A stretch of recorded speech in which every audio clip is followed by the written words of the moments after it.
লেখাপড়া করে যে গাড়ি ঘোড়া চড়ে সে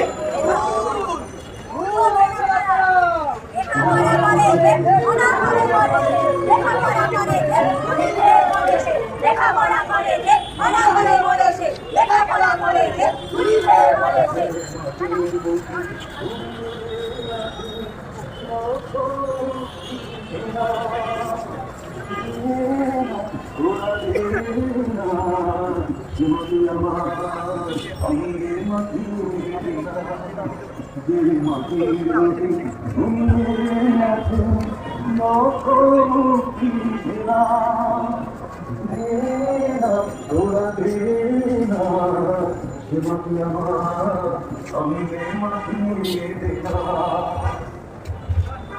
আমরা স্বাধীন দেশের স্বাধীন নাগরিক।